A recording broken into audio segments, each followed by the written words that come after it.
વડોદરા મહાનગરના આર્થિક સેલ અને એની સાથેના બાકીના સેલ એના દ્વારા જે કાર્યક્રમ રાખવામાં આવ્યો છે કે ભારત કલ ઓર આજ,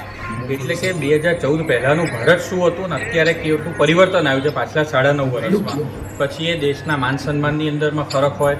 આંતરિક અને બાહ્ય સુરક્ષાની અંદર ફરક હોય, સાંસ્કૃતિક ધરોહરનું પુનઃસ્થાપન થયું હોય, વહીવટી આયામોમાં બદલાવ હોય, આર્થિક ક્ષેત્રમાં કેવા પરિવર્તન આવ્યા છે, એના કારણે આવનારા સમયમાં કેવા ચેન્જીસ જોવા મળશે કે જ્યારે 2047ની અંદર આપણે આઝાદીના અમૃતકાળની અંદર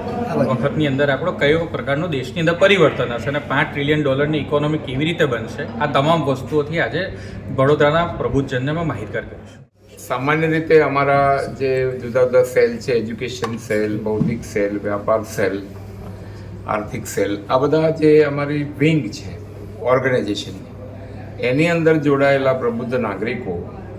એમની સાથે અમે સંવાદ કરીએ છીએ અને આખા રાજ્યમાં આ વિષય દેશભરમાં આમ તો કરીએ છીએ. તો જે સામાન્ય રીતે રોજબરોજની પ્રક્રિયામાં રાજનીતિ સાથે જોડાયેલા નથી, પરંતુ દેશની આજ અને આવતીકાલ, જે મોદીજી કહે છે ને કે આઝાદીના 100 વર્ષ પૂરા થાય તો ભારત મહાસત્તાના સ્થાને બેસે, તો what are the ways and what are the instrument to reach there.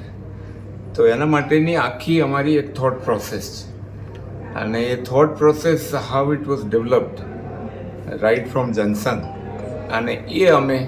લોકોની વચ્ચે મૂકીએ છીએ. અને એમાં વિઝનરી જે આપણા જેટલા